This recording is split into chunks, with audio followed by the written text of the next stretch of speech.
धन्यवाद सभापति महोदय।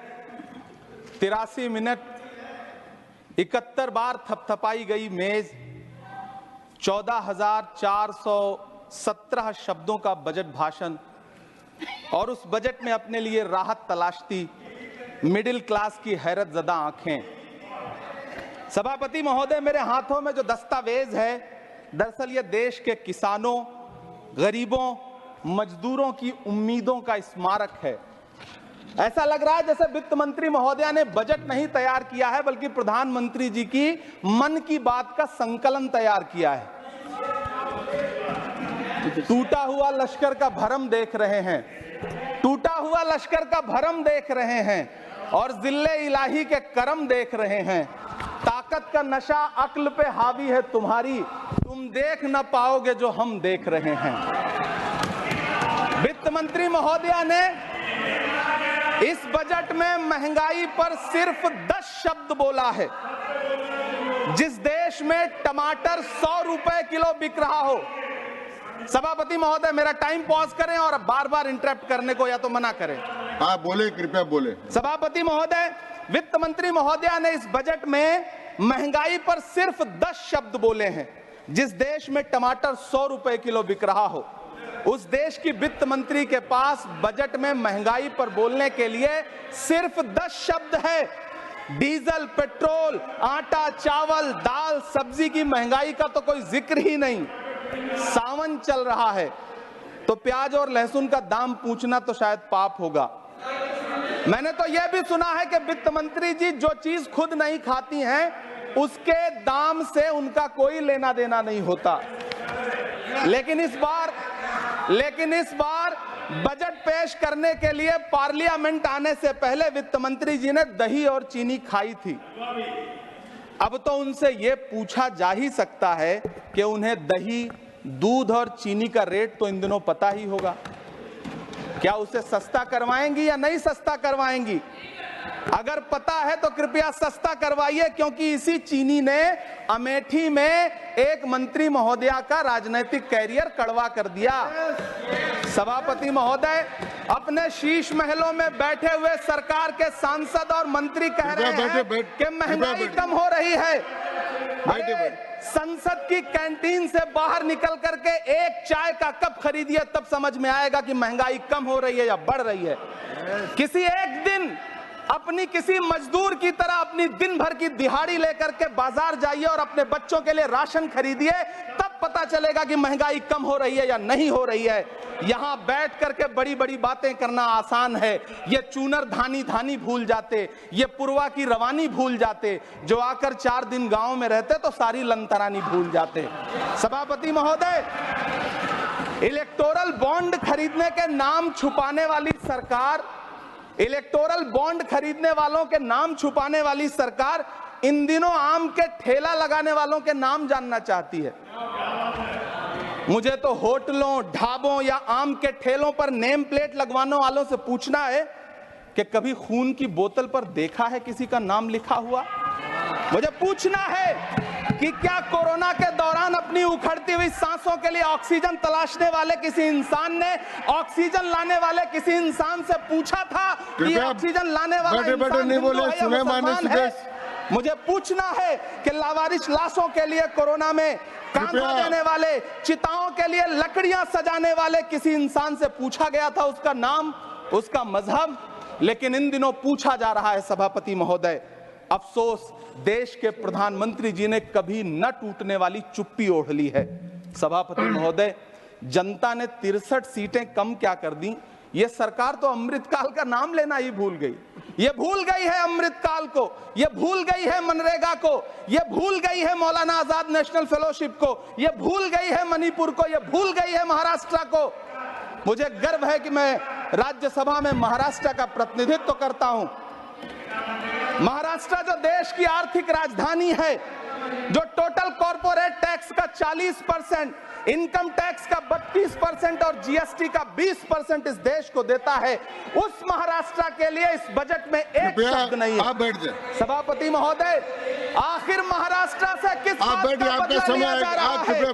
महाराष्ट्र महाराष्ट्र बैठ ने जाए। लोकसभा कृपया चुनाव बैठे-बैठे नहीं में बोले। बाबा साहब अंबेडकर माननीय के सदस्य, संविधान को बचाने के कृपया लिए बैठे-बैठे नहीं वोट बोले। क्या कर दिया। प्रधानमंत्री जी तो महाराष्ट्र से बदला लेने पर उतर आए। अब तो शायद उन्हें याद भी ना हो यवतमाल का वो दाभड़ी गांव जहां 20 मार्च 2014 को वो किसानों के साथ चाय पर चर्चा करने गए थे और उनकी किस्मत बदलने के सपने दिखाए थे।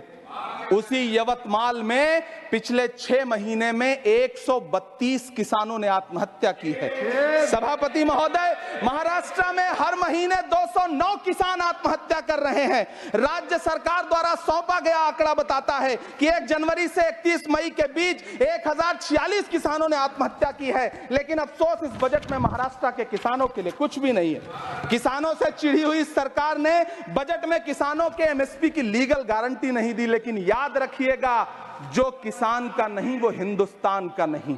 सभापति महोदय, मुझे वित्त मंत्री जी से पूछना है कि वो जो कुछ साल पहले 100 स्मार्ट सिटी बनाने का ढोल पीटा गया था, सुना है उस ढोल में पानी भर गया है, इसीलिए आपने उसका नाम बदल करके सिटीज ऑफ ग्रोथ हब्स रख दिया है।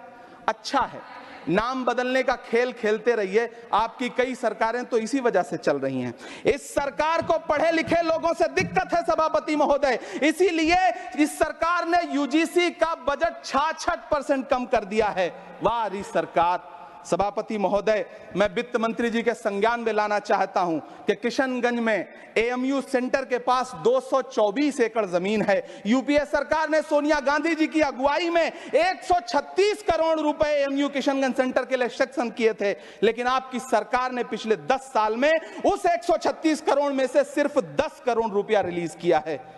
1.5 करोड़ की आबादी वाला सीमांचल बेहतर शिक्षा के लिए उस सेंटर की बाट जोह रहा है। मेरा आपसे सवाल है कि इस सेंटर का बाकी पैसा आप कब रिलीज करेंगे। मुझे उम्मीद है वित्त मंत्री महोदया जवाब जरूर देंगी। सीमांचल उसी बिहार में आता है जिसकी बैसाखी के सहारे आपकी सरकार चल रही है। वहां के लोगों को एम्स की जरूरत है। महानंदा और कोसी से होने वाली बाढ़ की तबाही को रोकने के लिए बांध बनाइए, सीमांचल के साथ सौतेला व्यवहार बंद करिए। इकोनॉमिक कॉरिडोर बनाने से किसी राज्य का विकास नहीं होगा। विकास होगा स्वास्थ्य और शिक्षा के बुनियादी मुद्दों के लिए बजट देने पर। सभापति महोदय, एक तरफ तो इस बजट में पीएम आवास योजना के तहत 3 करोड़ अतिरिक्त मकान देने की घोषणा है और दूसरी तरफ लखनऊ के अकबर नगर में 1280 वो मकान हैं जिन्हें रिवर फ्रंट बनाने के नाम पे बुलडोजर से जमींदोज कर दिया गया।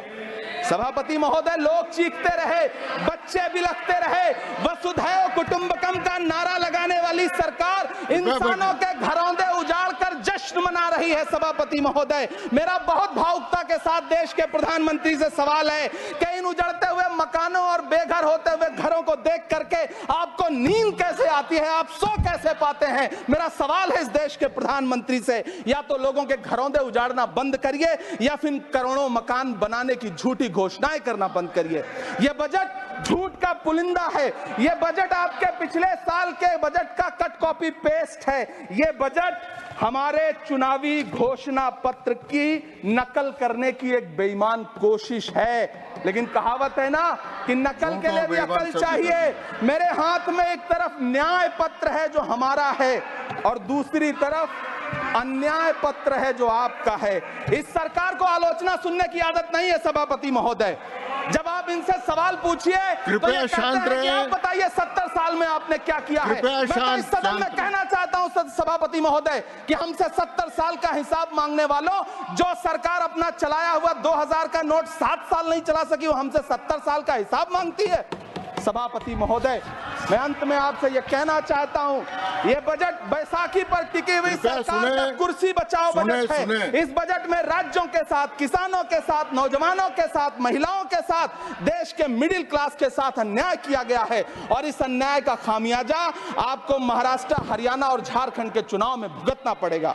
सभापति महोदय, इस सरकार ने नोटबंदी लगाकर देश की आम जनता की पूंजी छीन ली। बैठे नहीं बोले, कृपया टैक्स लगा करके छोटे व्यापारियों के कारोबार छीन लिए, पेपर लीक करवा करके युवाओं की आंखों से नौकरी के सपने छीन लिए, अग्निवीर लाकर देश के जवानों की उम्मीदें छीन ली, बुलडोजर लगाकर लोगों के आशियाने छीन लिए, महंगाई लाकर देश की जनता की थाली से निवाले छीन लिए और नारा लगाया कि हम तो सेवक हैं। 18-18 घंटे काम करते हैं। इन्हीं लोगों के लिए किसी ने शेर कहा है कि जो सच और झूठ में दूरी है वो दूरी समझते हैं, सियासी हाकिमों की हम भी मजबूरी समझते हैं। वो अपना हक समझते हैं निवाला छीन लेने को, डकैती को बहुत से लोग मजदूरी समझते हैं। हमें पता है कि कैसी मजदूरी की जा रही है। सभापति महोदय, मैं यहाँ खड़ा होकर के अंत में आपसे कहना चाहता हूँ कि इस बजट में तमाम राज्यों के साथ अन्याय किया गया है। इस बजट में युवाओं के साथ अन्याय किया गया है, महिलाओं के साथ अन्याय किया गया है, और खास तौर से महाराष्ट्र के लिए कुछ नहीं रखा गया है। महाराष्ट्र बाढ़ से जूझ रहा है, पानी बरसने से वहां 1500 से ज्यादा लोग मारे गए हैं। उस शहर को, उस राज्य को 4000 करोड़ के पैकेज की जरूरत है ताकि जो फसलें बर्बाद हुई हैं लोगों को राहत दी जा सकी। लेकिन अफसोस, इस बजट में महाराष्ट्र के लिए ऐसा कुछ भी नहीं है। मैं आखिर में यह कहना चाहता हूं कि पिछले 7 दिन से इस बजट का बड़ा ढिंढोरा पीटा जा रहा है, इसे महान बताया जा रहा है। लेकिन कौन महान बता रहा है? सत्ता पक्ष के लोग, उन्हें तो बताना ही है। क्योंकि मैं अवध क्षेत्र से आता हूं, प्रतापगढ़ से, नीरज भाई भी अवध और पूर्वांचल से आते हैं। वहां एक कहावत है कि बिटिया की तारीफ किसने की? बिटिया की महतारी ने, यानी कि बेटी की प्रशंसा किसने की? मां ने। तो इस बजट की तारीफ सत्ता पक्ष करे तो करेगा ही, लेकिन विपक्ष के एक भी सांसद से आप पूछिए कि क्या उसके राज्य को कुछ मिला है, तो वो ये कहेगा कि नहीं, कुछ भी नहीं मिला है। बहुत बहुत धन्यवाद सभापति महोदय, मुझे आम बजट पर अपनी राय रखने के लिए। धन्यवाद।